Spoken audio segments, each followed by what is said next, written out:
تحس ان اللعيبه فاقده زمن، مهنجين كده، مش عارفين ان الموسم ابتدى، مش عارفين ان هم بيلعبوا في بطوله اول مره تتعمل في التاريخ، هتكون من اقوى البطولات في تاريخ القاره، مش عارفين ان هم بيلعبوا في بطوله مهمه. تحس ان في حاجه غلط كده معاهم. طبعا مش هنتكلم في الاخطاء الدفاعيه. الاخطاء الدفاعيه الكابتن رامي ربيعه، اذا ذكرت السذاجه ذكر رامي ربيعه. ما تفهمش فيه ايه بصراحه. ده المفروض انه واحد من كباتن الفرقه، ده المفروض انه واحد من خبرات الفرقه، ده الراجل المفروض انه الموسم اللي فات كان بيتخانق على تجديد عقده وعايز يزود قيمه عقده. بأمارة ايه؟ ما اعرفش. بأمارة ايه اساسا هو لسه قاعد في الفرقه لغايه دلوقتي؟ انا ما اعرفش. نيجي للاخطاء الهجوميه، اللعيبه بتضيع حاجات في الستة ياردة، اقسم بالله لو لعيبه رجليها الاتنين مقطوعه ما هتضيعها. تحس ان الرجاله مش في دماغها، يلا بقى الماتش سهل، احنا نازلين ندافع عن قضيه ونقول راينا. ما هو القضيه على عزنا وعلى راسنا، ما انت مش كل ماتش هتعمل لي كده وانا هعديلك.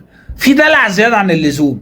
انت لازم تكسب البطوله وتعمل لي كده، مش تجيب لي جون وتعمل لي كده وخلاص. بدايه موسم سيئه بصراحه، وانا مش عارف لها سبب ومش عارف ايه سبب الدلع اللي اللعيبه فيه ده. لكن بكرر تاني، الماتشات المهمه لسه ما ابتدتش، الماتشات المهمه لسه هتبتدي، والدلع والمرقعه وقله التركيز اللي اللعيبه فيه ده هيطلعنا الموسم ده صفر بالمنظر ده. اللعيبه دي لو ما فاقتش وكولر ما فوقهاش، كل سنه وانت طيب.